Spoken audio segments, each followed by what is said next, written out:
Hey y'all, it is Wednesday. It is time for TGIW. Thank God it is Wednesday. We are going to cover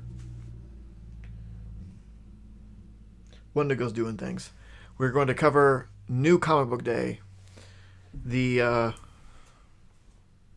best day of the week.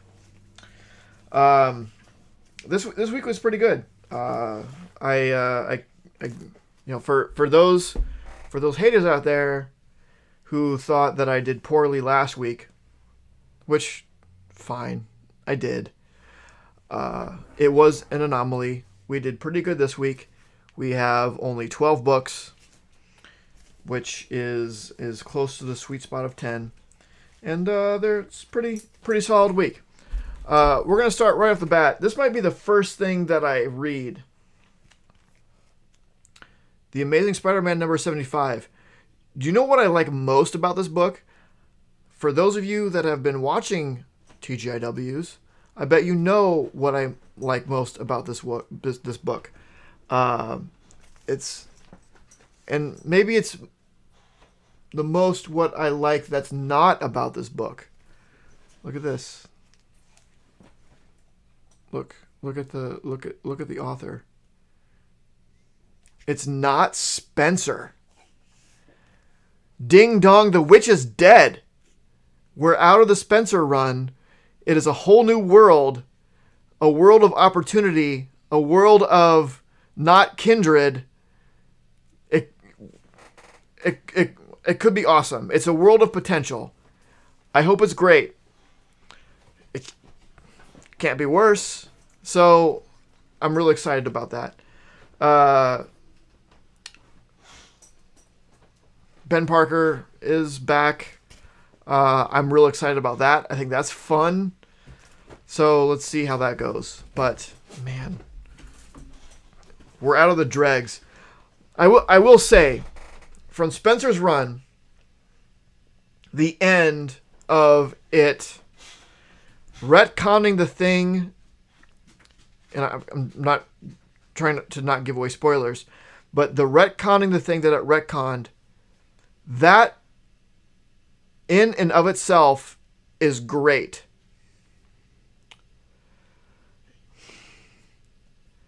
It could have been done without a year-long story arc plus a limited series. All of that. Kindred, Harry Osborn, Sin Eater, all that stuff. If the whole point of that was to retcon something that was awful about the Spider-Man mythos, it didn't need all that. It did all. Was the journey worth the end? No. Because the journey was awful and it sucked and it was the freaking worst. For it to retcon what it retconned, I guess is good, but I mean, I'd kind of already retconned that in my mind, like, that was dumb, that didn't actually happen. That doesn't count. So, is it good that it was officially retconned? Yes. Was it worth the price of admission? Absolutely not. It was probably the worst Spider-Man has been ever. Ever. And I've read a lot of Spider-Man. You know I've read a lot of Spider-Man. Worst Spider-Man I've ever read.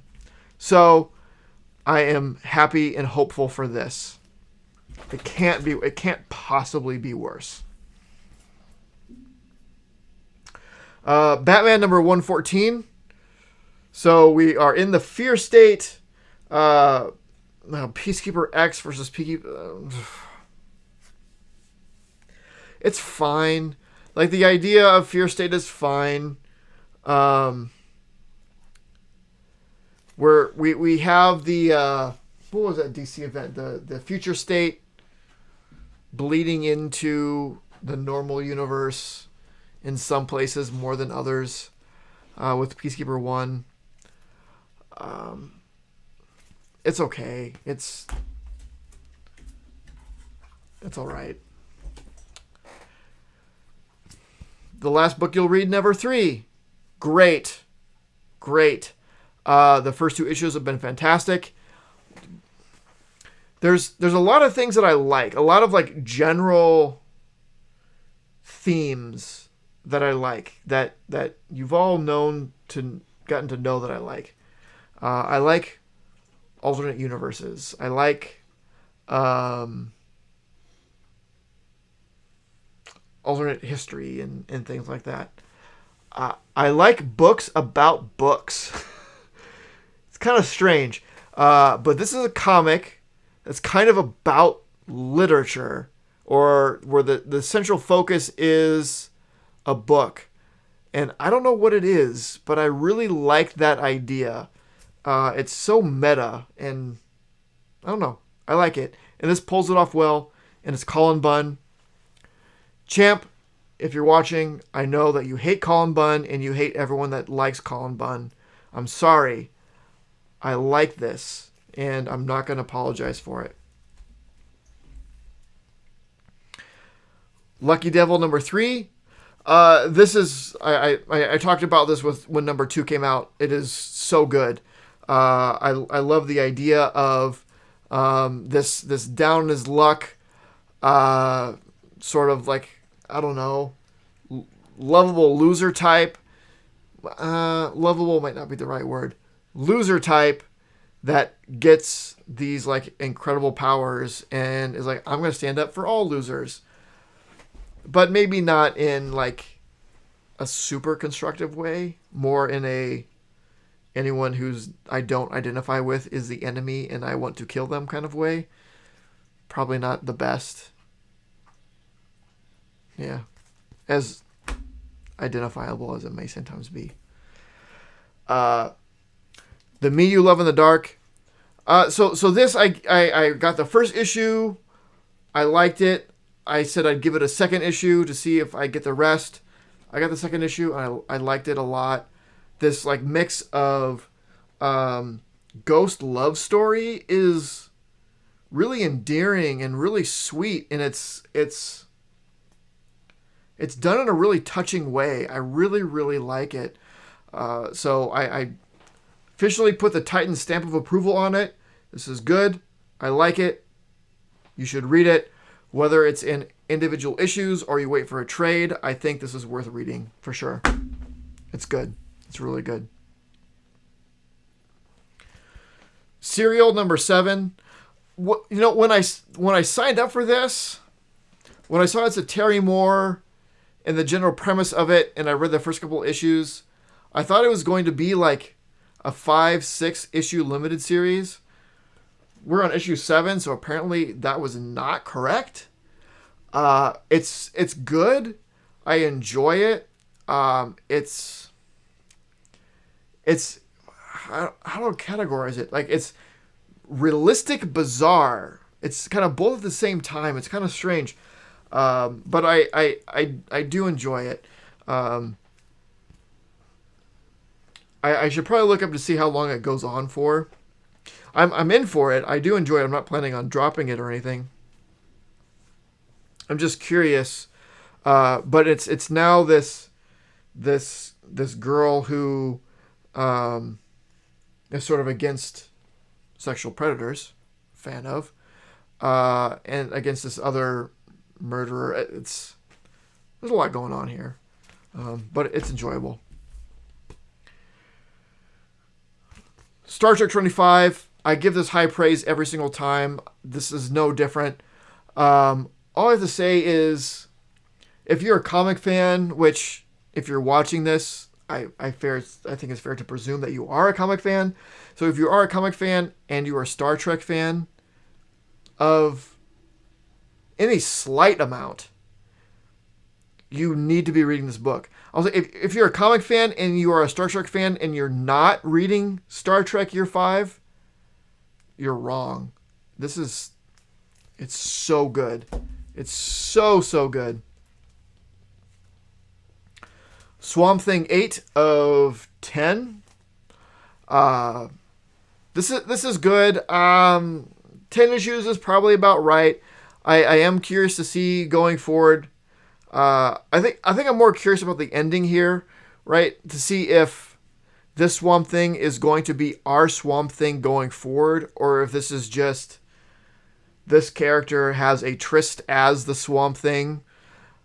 Because I don't know, it's the way comics are, right?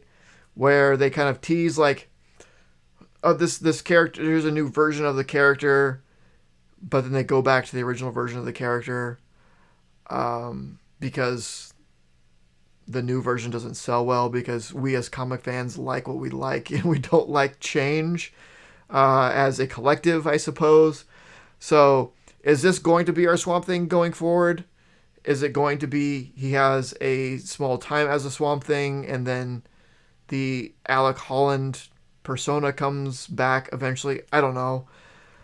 I feel that DC has a very complicated relationship with Swamp Thing, and it can't really decide what to do with Swamp Thing long term.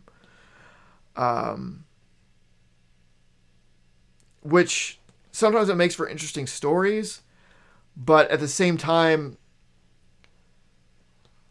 I don't know. Just like choose something, right? And I don't necessarily need it to be Alec Holland. I just want some period of time of permanence. So make Swamp Thing Alec Holland, or make Swamp Thing not Alec Holland and this guy. I don't remember. I don't remember his name. But if you want to do this thing, then do this thing and let it play out and give him a series and have him show up.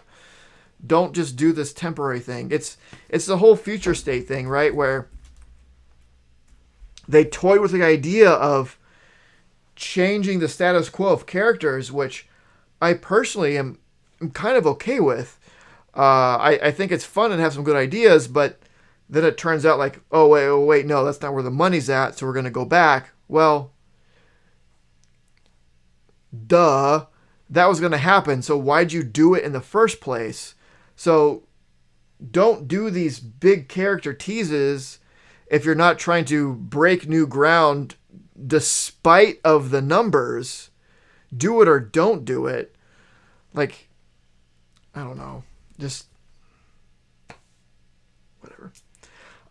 Dark Ages #2. I like the concept of the first issue, so I decided to go ahead and subscribe to it. I don't have much more to say about that because there's not enough. I've only read the first issue, so there's not enough story to talk about there.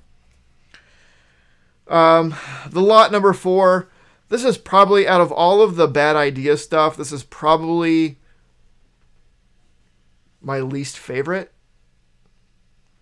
I have to say, like, even the one-shots have been really good one-shots.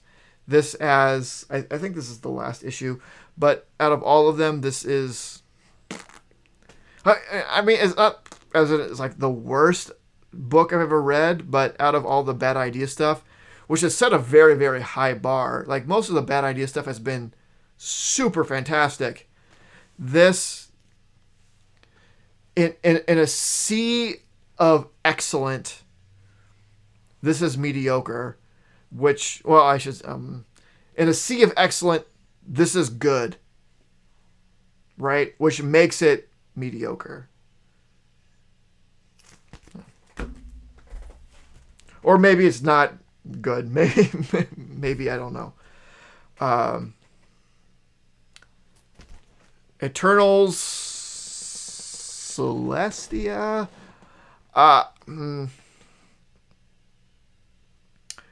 So I love the Eternals. I've been really liking everything that Gillian's been putting out with Eternals. My issue with the Eternal stuff recently has been more about format, not about content. If you want to do an Eternals book, just do an Eternals book. Don't give me a limited and then a bunch of one shots and then some limit and more limiteds and whatever they're doing on Celestials or Eternals. Just make an Eternals book. And if an Eternals ongoing has an arc that is 6 or 12 issues long, which you count as a limited, and then Eternals #13 is a one and done story of Thanos like it was last time, and another one and done story of Celestia like it is this time, or is it a limited? I don't know. Who could know? That's fine. Don't make me have to juggle multiple series, because technically Eternals, Thanos Rising, Eternals Celestia are different series. Don't make me have to juggle and manage these. Just Eternals. Just make an Eternals book.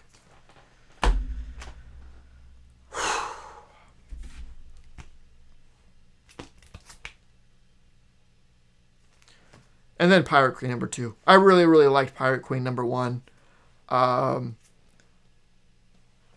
Yeah, Bad Idea for the most part is super cool.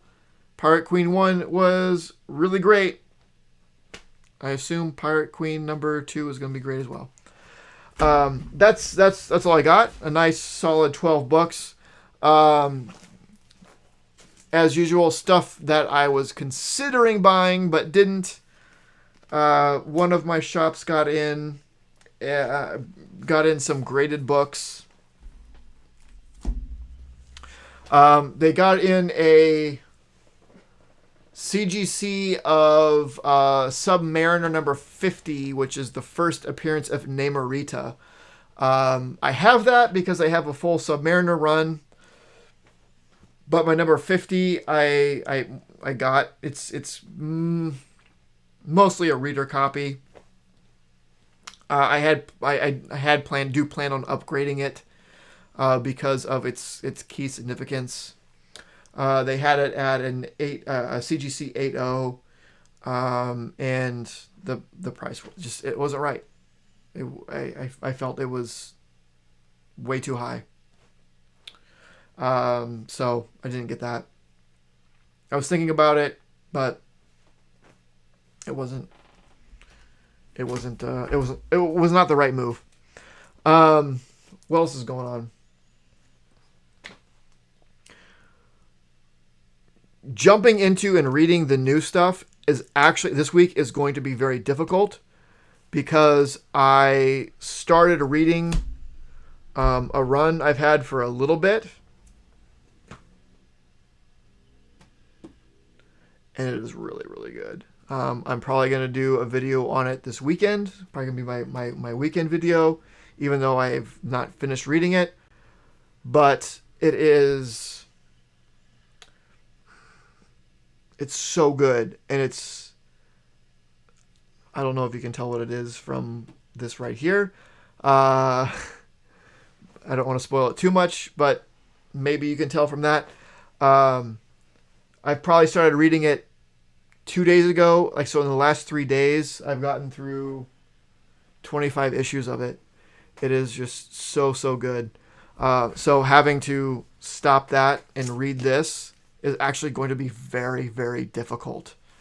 I read a lot of runs. I read a lot of runs of older stuff. And when new comics come out, I'm usually fine pausing that and reading new comics to get that out of the way, or make sure I'm caught up. This is going to be tough. I really, really like this thing that I'm reading right now. And it's probably not it might be hard to guess. But anyway, that is it. Let me know what you think. Like, comment, subscribe, notification bell, that other thing. And of course, don't forget to make yours Titan. This video was brought to you by Titan Comic Pressing. Follow us on Facebook and Instagram at Titan Comic Pressing LLC.